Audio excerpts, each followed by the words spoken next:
চা বাগানের চা সমিতি সম্পর্কে আপনার কি রকম পরিকল্পনা আছে? আমার পরিকল্পনা হচ্ছে গিয়ে যে আগে ছিল এই মজা মারে ফজা ভাই আর চা বাগানের শ্রমিক ভাই বোনেরা এরাই শুধু বইটা পায়, আর এখন হবে মজা মারবে চা শ্রমিকের ভাই বোন আর বইটা পাইবে হচ্ছে গিয়ে ব্যারিস্টার সুমন ভাই। কষ্টের কাজগুলো আমার করা লাগবে, এর কাছ থেকে ভোট নিব আর বছরে একবার দুর্গাপূজার সময় এসে সালাম আদাব দিয়ে গিয়ে এদের জীবনের মানের উন্নতি হবে না। এই যে আমি মাত্র 4 দিন হয়েছে এমপি হয়েছি, তারপর আমি আজকে প্রায় অনেকগুলা বাগানে আমার যে কম্বল বিতরণ কর্মসূচির আওতায় ঢুকে গেছে অলরেডি। কারণ যদিও সরকার এখনো আমাকে কোনো বরাদ্দ দেওয়া শুরুই করেনি, কারণ আমার অধিবেশনই শুরু হয়নি এখন পর্যন্ত।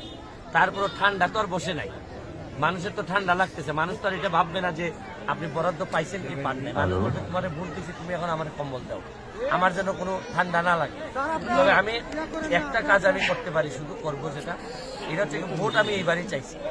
আর আগামীবার নির্বাচন করলে আমি এতই কাজ করব এবং এদেরকে এতই খুশি করতে চাই যাতে এরা আমার আর বলা না লাগে, এরা নিজেরাই আগামীবার হয়তো আশীর্বাদ এবং ভোট আমার বাসায় নিয়ে দিয়ে আসবে।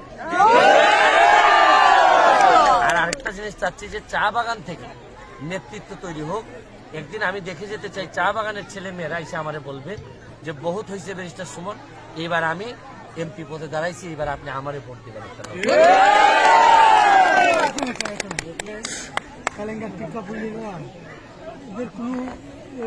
পাঁচটা মৌলিক এর মধ্যে পাঁচটাই নাই।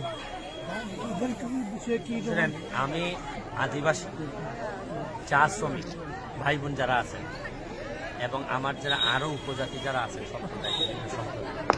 আমি সবাইকে এমনভাবে এমন একটা প্রোটেকশনের আন্ডারে আনতে চাই যাতে এরা এই জায়গাটাতে, আমি পুরাপুরি একটা সোনারঘাট মাধবপুরকে আমি একটা পর্যটন নগরী ঘোষণা করতে চাই। আর পর্যটন নগরীর আওতায় যদি চলে আসে তাহলে আমাদের ছেলে মেয়েরা, আপনি আদিবাসী বলেন চা বাগানের যারা আছেন তারা বলেন, সবাই দেখবেন অর্থনৈতিকভাবে অনেক বেশি স্বাবলম্বী হবে। আর অর্থনৈতিকভাবে স্বাবলম্বী হইলে আর এইসব দুঃখ দুর্দশার কথা শোনা লাগবে। আমি এটাই বারবার বলছি, এমপি হিসাবে আমার কাজ হচ্ছে গিয়ে এদেরকে শক্তিশালী করা। আর আমার কাজ কিন্তু এটা না যে এমপি হয়ে আবার মন্ত্রী হওয়া, বরং যা হয়েছে তা আমার জীবনে অনেক, বরং এখন তাদেরকে দেওয়ার সময় আমার। Thank you.